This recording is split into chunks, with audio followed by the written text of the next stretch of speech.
What's up, guys? Welcome back to my channel. If you are new here, my name is Dom and this is Faith Family Homestead.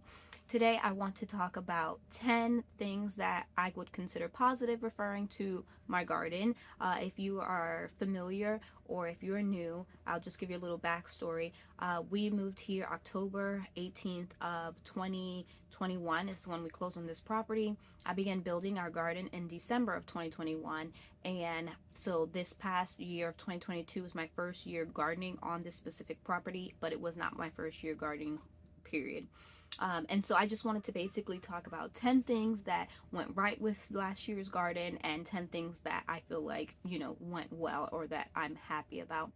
But before I even do that, I do want to put on this video because it's already, into January now. I was supposed to have been filmed this video, but we actually ended up losing one of our goats on her. She was the big white Saanen goat. While I was not here, I think it was Wednesday or Thursday, my husband messaged me and told me that when he went to milk her that she was not interested in eating her food. And but the day before she was in heat and we did see her breeding. And so we had looked it up and saw that sometimes goats can lose their appetite during like breeding or mating season. I asked some goat friends and they said the same thing, and so we waited a day, and then the next day she still wasn't interested in eating. And so I told my husband to make a vet appointment, which he did, and he brought her to the vet. And the vet said that her stool looked fine, her urine looked fine, that she looked fine overall, she was healthy, and that give it a couple days and he would call back on Monday, because I think by that day it was Friday if I'm not mistaken. And that he would call back on Monday since they were closed over the weekend. He did check her eyelids. We had already checked her eyelids too for parasites. If you're not familiar, you can pull down their eyelids, and if it's like a really bright pink, then their worm load is low. And so we had did that before we went. The vet did that, and like I said, he tested her her poop and urine, and said that she seemed fine. There was nothing physically wrong with her. But we brought her home and she still was not acting right. It was more like she was like depressed. And so then we had separated her from the goat herd due to our vet's recommendation, said to keep her separated that day. And even at one point we had her on our patio, which has a gate, but we even opened the patio to see if maybe she would walk out. She's usually a very greedy goat, very food driven, and she didn't even want to leave the patio, so we knew something was wrong. And then by the next day, so New Year's Eve, she ended up passing away, and the 30th is when we brought her to the vet. And so it's very strange. I really don't know what happened, but we were all very sad. It was me, my husband, and son were out there.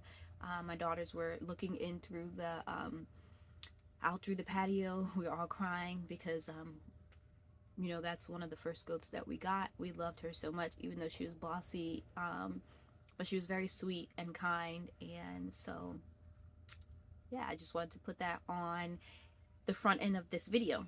I do want to say, for anybody who is not on a homestead and looking forward to a homestead and getting animals and all the things that we have started to do, it is so hard. I know I watched lots of videos where people talked about where there's livestock, there's dead stock, and that animals die and all the things, but actually experiencing it is totally different. You just feel like, I know in this case, we brought her to the vet and stuff like that, and this vet had grew up on a farm, so he was familiar with goats. He's the same vet we bought Winona to when she got injured by the coyote, and so I trusted that he was saying that she was physically okay, even though I was like, but then what's wrong? I was on Google trying to figure it out and could not figure it out really. And so yeah, it was just very unfortunate, very sad thing. And you just never get over, no matter how many animals you lose, you just never get over losing an animal, because it's, at this point, they become like your children. not in the same way that if your children died, but like in the fact that you're taking care of them and that they rely on you for health and for food and water and shelter. And so yeah, it's been an experience, I would say. Um, and so I would just say that anybody looking forward to getting a homestead, definitely just, I don't think you can prepare as far as like when it happens, you know, it's still sad, but just wrap your mind around that when people say that when there's livestock, there's dead stock, that, you know, you can do like all you can and stuff like this still happens. So anyway, that's not what this video is about. I just want to throw that on the front end of this because the next few videos I have coming out is more of like me working in the house, and I just felt like this fit this particular application. On a more positive note, this is the first video that I am filming inside of this hoop house since we built it, and I'm super excited about it. Very grateful to have it. It's a sunflower over here that did not die during our freak Arctic frost, and so I'm really not sure why that is. A couple other ones died, so it does tell me that it got below freezing in here, but I'm not particularly sure why two sunflowers survived. But anyway, so 10 things that were in the garden this past garden season, and 10 things that I feel like did well. I think I'm going to start with the things that did well and that I was excited for, and then we'll end on the 10 things that, you know, did not do so well and that I may want to improve on next this coming, well, actually we're in this year 2023, or this next growing season, spring. So the first thing is definitely, I was so grateful that I got all of the beds made inside of the garden. That was a big project, and you guys know I videoed the whole project of us building all of those beds out there, and it was a lot of work, but I was super excited, super motivated because I wanted to grow for 2022. I was very determined. I had at that point been without a garden for I think 2 or 3 years, and so I was very, very excited to get back into gardening. Probably 3 years, and so I was very happy to get everything set out and laid out so that I could grow as much food as possible. And so I would definitely say that I was happy that I was able to make all of our garden beds.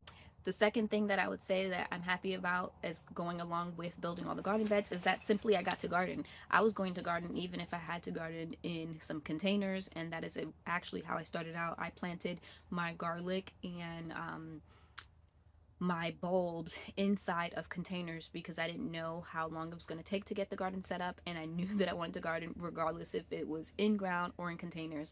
And so I'm simply happy for the fact that I got to garden. I did have to buy a lot of soil, and so I wasn't sure of how, you know, with wheelbarrowing it in and how long that was going to take. And so I was just determined to grow food, and I'm just really excited that I even got to garden last year. The third thing that I would say that I was super happy about is that we got the garden fenced in. My husband and my neighbor were able to fence in the garden, and I was super happy about that. I think it brings it all together. I'm happy that it keeps the dogs out and everything. It just looks really nice, and I'm really excited about it.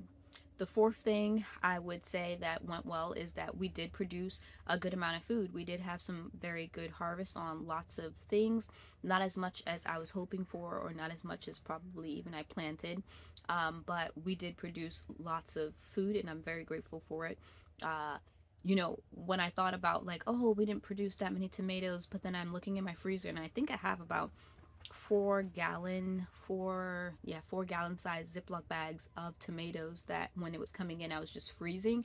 And so even though it wasn't like a big harvest all at once, I think just picking little by little I did actually get a good amount of harvest off of my tomatoes, and then not including the ones that my daughters ate fresh cherry tomatoes. The fifth thing I would say is that we built this hoop house. I always wanted to build this hoop house, but you know, with building everything out in the garden, it was just getting pushed back on the list. And so once the garden season was over, we was able to focus on other projects, and this was one of them. And I'm so grateful to be going into this next garden season with having this hoop house, because it also controls just the environment. Like, we get to control it, and I'm very, very excited for that.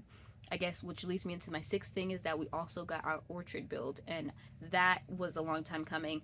If you are familiar, I did get my trees probably March, April, maybe even February, and so my trees had been sitting in pots for the whole garden season because I just didn't have time to get them into the garden and or into the orchard area. But before I did that, I would have to get it fenced up, and I did not have any time for that. But now, once the garden season finished, as far as, and it was just fall, we were able to build our orchard, fence it in, get the trees over there, and I'm so happy about that. Something that goes right along with that is that I learned how to prune trees this past year. Before getting trees, and even up into getting trees and a little after, I watched so many videos about pruning trees, but I was super, super nervous about it. I didn't really understand it. I don't really remember which exactly video, or if I just took little by little from each video, but I watched lots of videos on pruning trees and different ways about how to prune stone fruit versus like fruit that which are like peaches and apricots and plums versus like apples and pears. And so I did end up pruning my apples that I had planted, and they are doing great. They are very lush and green and recovered greatly. And so I did learn how to prune trees, and I feel much more confident going in, having to prune, 50 plus, 60 plus trees going forward. I am also happy that I was able to start a worm bin. Worm composting is something that I always wanted to do. I had looked it up a lot and was so happy to get started with it. I did have some trouble with like maggots and flies in the summer because we did have in our garage, but then flies were being attracted to it in the hot summer. So then I brought it to the garden, but you have to like keep them at a certain temperature. So now they're in my hoop house, but it's been a learning experience, but I'm still at it. I did get harvest some worm castings and filled it in one of my forever garden beds out there, and it's the bed that had the cauliflower, and you saw how rich the cauliflower leaves are. And so I would say that my worm bin is producing. There were still lots of live worms in there when I shift everything out, the worm castings, and put the worms back in there, so I didn't kill the worms. And so that is a positive. I'm still learning and still trying to figure it out, but my worms are still alive, so that's the positive note. The ninth thing that I would say did really well, or that I'm happy about, is that my second wave, or my late summer, early fall crops did way better than my spring and summer crops. My spring and summer crops struggled a lot, but my late summer to fall crops did much better. That has to do with the heat, the humidity, the rain, just all types of, things. And so I got lots of beans, whereas in the spring and summer I didn't get lots of beans. I got way more tomatoes in the fall, and going in the late summer going into the fall, whereas in the summer, the hornworms were so bad. And so it was a very positive experience. I got lots more cucumbers, squashes, just everything I planted did way better in the late summer and fall. And the last thing that, still has something to do with the garden, but more inside, is once, we were getting all of that produce from coming from the garden, I did end up learning how to can and just preserve the harvest, and I was really excited about that. I had never canned before, but I had, like, again, watched lots of videos, but experiencing and doing it was so much easier than, I imagined. I was very scared and nervous my first time canning, thinking that I would do it wrong, or even trying to open the cans after I canned to make sure that they were sealed properly.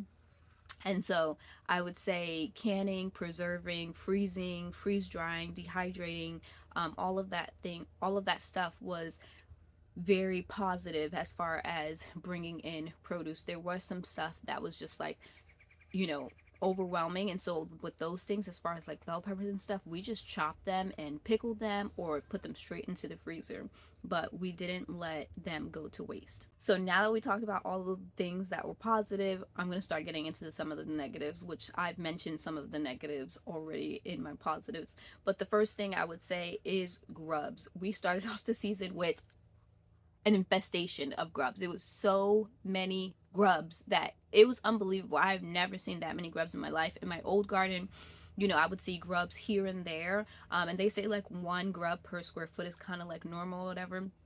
I would see like maybe one or two in my whole garden, in my other garden that I had in my other house, where here there were probably 50 grubs in a square foot. Like, it was just gross. Gross, gross, gross, gross, gross. And in each bed, and it was killing lots of my plants. I remember planting lots of bush beans, and they were yellowing and dying, and I didn't know what was happening until I dug. So my sunflowers were staying small until I dug and realized that grubs were eating the roots, because that's what grubs do. They are underground. They eat the roots of your plants, which makes your plants struggle and turn yellow, and because they can't get the nutrients that they need. Even if your soil is as rich as it could possibly be, with no roots, your plants are going to die. And so that was happening to a lot of my plants. So I basically had to dig out almost every bed and hand dig out the grubs. I also applied this milky spore. I think I got 3 bottles of this, and beneficial nematodes. I did do 2 rounds of beneficial nematodes, added these milky spores. I still have a box or 2 left of these milky spores, and I'm going to definitely put those on before I start gardening again. But I do think that it helped. It just takes longer than if, hand digging, because when I was hand digging, there were some that were dead, and it tells you on here of how the grubs look when they're infected. And when I was digging them, you could tell that they were white, and so they were being sick. It just was taking longer and dying. It was just taking longer than I wanted to wait for. I wanted to be able to use the garden spaces ASAP, and I just wanted to make sure that the grubs were not thriving and living, and giving them, planting more seeds and letting them live and have more roots to eat off of. And so I did end up hand digging. But I would say that the milky spores and the beneficial nematodes did help. It's just a slower going process. Along with the grubs, I would say that I struggled with nutrient deficiency in some spots of my soil.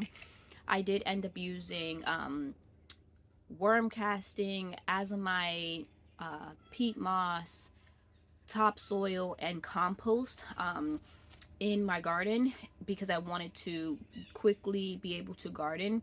And I would say that the compost that I used was a bulk compost I had delivered here, was not as nutrient dense as it should have been. And so I did end up struggling with nutrient deficiencies in some areas that didn't have the grubs. And so that was something to combat with, even though I was doing fish emulsion, worm castings, the azomite, blood meal, bone meal. I was like adding, so I had to like add lots of even though they were organic, so I wouldn't say synthetic fertilizers, they were organic and natural fertilizers, but I did have to add a lot of that to my soil, because I started with the compost that was not really nutrient dense.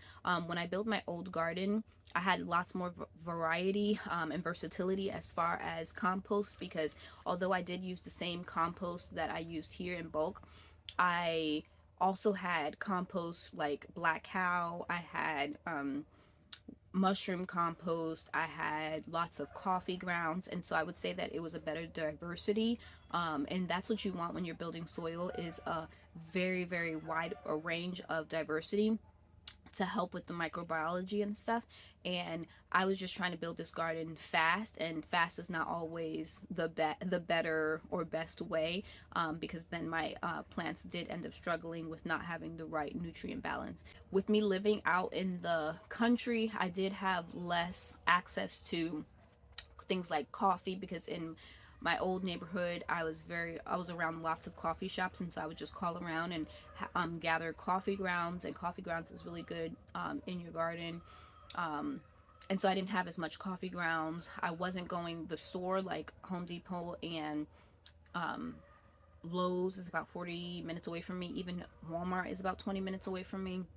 And then that Walmart doesn't have like a great variety, and so if I go to the other Walmart, it's about 40 miles away from me. And so it was just different building this garden than building my last garden. Another thing that I struggled with was sports. My son started playing baseball again. He's in high school, and he decided that he wanted to play baseball for, we homeschool, but he wanted to play for his local uh, high school. And so that high school is about 20 minutes away from us, and driving him to practices, and whether or not I decided to drive 20 minutes back home and then have to go get him again in 2 hours, that's another 20 minutes. It was just taking a lot of time out of my day. Or even if practice was only gonna be an hour, so I decided to wait for him so I didn't have to drive 20 minutes and then only be home for 20 minutes and then turn back around. It just ended up taking a lot of times, and then let alone if he had games, then I wanted to be there. And so I spent a lot of time away from the garden during like the peak of garden season when produce and stuff was coming in. And so I think I wasn't as proactive as I could have been, even though I was seeing bugs and stuff like that. And I don't do bugs well. Like, I would like how if you see aphids, I want the ladybugs to eat the aphids. I don't want to have to keep spraying off the aphids. And then like even with hornworms, which is another thing, that we struggled with, was lots and lots of hornworms. Way more hornworms than I struggled with ever gardening. And I was just like, this is unbelievable. Even though I thought hornworms only like at the beginning of garden season and they kind of die off, which they did, but then they came back in the fall. I didn't even know that hornworms could come back in the fall. And so that was completely wild to me and something that I had never experienced. But we struggled so much with hornworms. And I know lots of people were saying go out in the dark and all that. I don't like the dark, and I live in the country and I'm scared of the dark. One, yeah, I do have some lights around my garden, but me going out in the dark is just, I don't know, it's just creepy. And I don't really I don't know. I don't think I would. I don't think. I don't want to say never, because maybe I might get desperate enough, this year. But I definitely wasn't doing it last year. So another thing that we struggled with is before we had our fence up, our dogs kept getting inside the garden. And so they dug up lots of plants. They dug up my onions. They dug up garlic. They dug up tulips and ate some of the tulip bulbs. They was just digging up. We had some baby chickens that had passed, and we dug them, thought deep enough into the garden, and they, nose is powerful, and then end up trying to dig them out. It was just, I'm so grateful that our fence is up to keep the dogs out, if nothing else. Another thing that we struggled with and had to combat is nature, because fake spring, we live in the South Carolina, coastal South Carolina, where, like right now it's winter, and just last week it was 10 degrees, and then today is supposed to be a high of 70. Even though it's super cloudy, it still is high, and it's supposed to be winter. So we struggled with fluctuating temperatures. So when I planted my tulips last year, like I said, I planted them in pools, and with fake spring happening in December, they all sprouted in December, and I was going to use those tulips for cut flowers, and so it didn't work out, because they started producing flowers at the wrong time. And with tulips, I was waiting for them to be harvested in the spring, and with my dogs getting to them with fake spring, it just did not happen. And so I lost a bunch of tulips that I spent money on, and I think I had about 500 tulip bulbs. I think we're up to our 7th thing, so we're getting there. The 7th thing that I struggled with is weeds. So I had landscape fabric and had watched, lots of videos like Living Traditions and people that use landscape fabric and raved about it. So I knew I wanted landscape fabric. But when I was thinking about doing landscape fabric, I was kind of thinking more of having my garden all landscape fabric and then gardening in ground and kind of burning holes, kind of like that, more farmish. But then as I started going and building my garden, I realized that, what, my old garden was built out of this particular material that I have in my garden right now, which is the dogwood ear picket fencing. And when I found a great deal on those, I started building my garden similar to how I built my last garden. And then I just didn't put the landscape fabric down. I did put it at the front to separate the log raised beds versus the wooden side raised beds, and that area would stay completely free of weeds for the whole year. It's still completely free. And so I know the landscape fabric works. I just assumed that by, you know, putting down cardboard, putting the wood chips on top like I did in my other garden, that it would be sufficient, and it wasn't. Before that, you know, it looked good when I first did it and I was so happy about it, but at the heat of summer, or the peak of summer, it started growing weeds through the walkways, and particularly this one grassy weed, and it was just not good. And so now one of the things I'm working on is backfilling our pathways with landscape fabric, which is more of a hassle because now, you know, you can really see where my lines aren't straight, and so you have to maneuver and cut the landscape fabric or burn the landscape fabric around beds.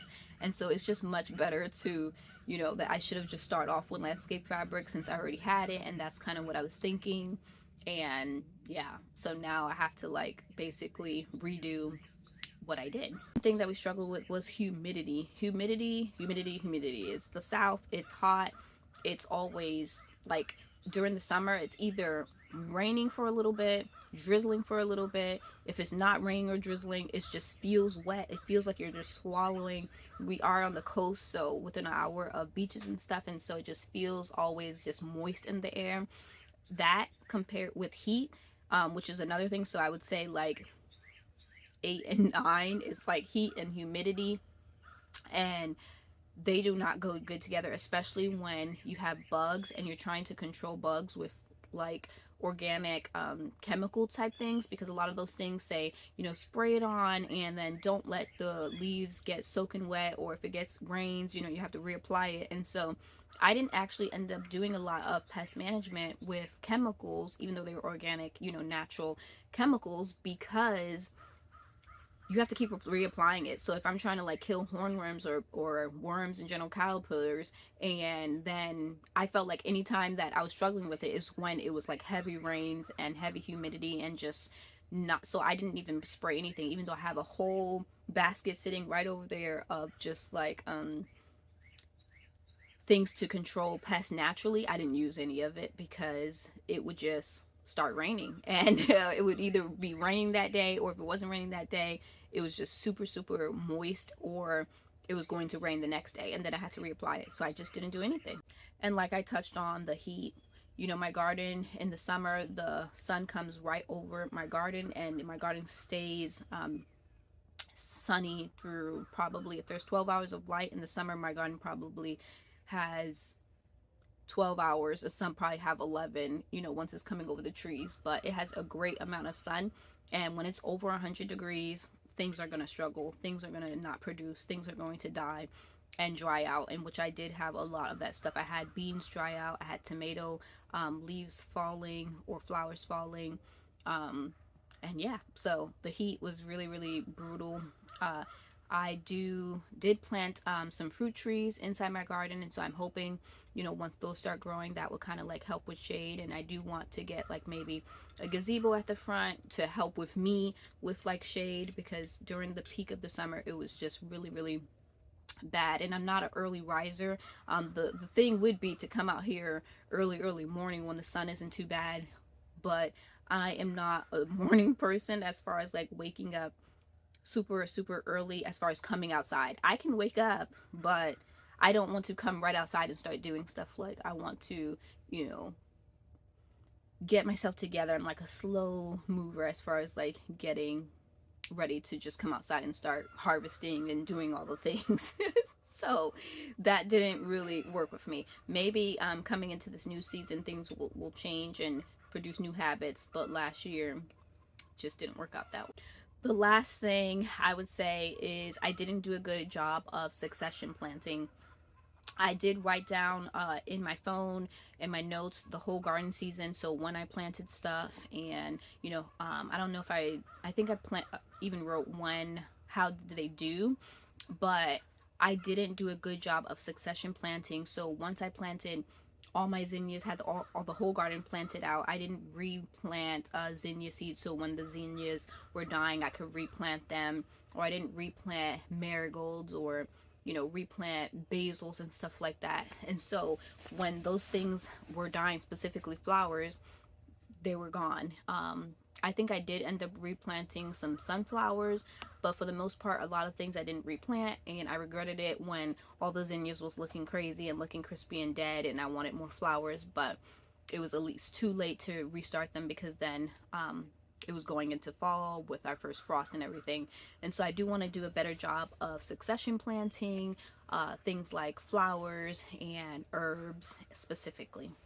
So that is the 10 things that I would say successes and failures of last year's garden. I do look forward to going into this year's garden with the knowledge and the things that didn't do so great.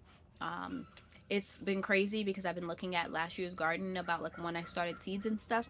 And by this time, I already had bachelor buttons sprouted. I already had some flowers growing, some herbs. Where this year I don't have any of those things. We just had that freak frost.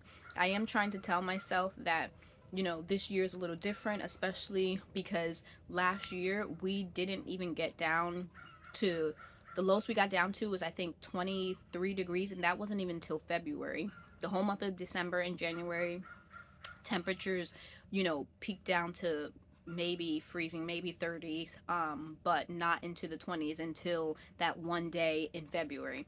And so I'm trying to tell myself that it's a little different and that, you know, have more time and give myself more grace for getting stuff planted, and not trying to rush and plant them early. Last year I did plant my peppers 12 weeks before my last frost date, and I still may do that, which would probably be next week. But if I don't get to it, I will be okay because I'm expecting that since the weather's been crazy this past year, that maybe we might have a late frost, which last year or maybe the year before that, we did end up, you know, getting a frost maybe a month after our last estimated frost date. And so I feel that if I'm a little late starting things this year because I am still working on stuff inside of the house, that it will be fine because I would rather, you know, put stuff in the garden later, and be prepared inside. That was another thing that I feel like I, you know, as far as with the kitchen, I didn't have my upper cabinets and it wasn't really functional as far as bringing in large harvests. There was stuff just like everywhere. And so I am working on finishing my kitchen. Hopefully by the end of this week, the kitchen will be fully functional and beautiful and painted and cabinets and shelving and all of that stuff. And so definitely, you know, getting that was like a huge thing that I knew that once garden season was over that I would focus on inside the house. You guys have seen some of those videos. I appreciate you guys watching those, even though they're not really garden related, but to me it has a lot to do with the garden because I have to bring that produce into my house in order to preserve it. And so just creating functionality for me has been, this winter has been really huge, which is why I'm not I haven't got any of my seed starting material as far as seed starting soil. I do have all of my seed starting trays in here towards the back, but like they're not clean, they're not organized, so I do have to get in here in the hoop house and organize it and all that stuff, but after I finish working inside. So I think that's the end of this video. If you are still here at the end of this video, super long and chatty, I thank you. Thank you for being here. Thank you for all of you guys who comment and just watch my videos. I appreciate it so much. It's been such a blessing. I did start this channel. That was another thing, you know, in December of 2021, going at the end of December 2021. The last 2 weeks, and so going into the whole 2022, that was another thing too, as that I was new, was filming this experience. But I knew that was something that I always wanted to do, was film us building the garden and the homestead, and you know, our mistakes and successes and all that. It has been a learning experience for sure. So thank you guys for hanging out with me, and I will see you guys next time.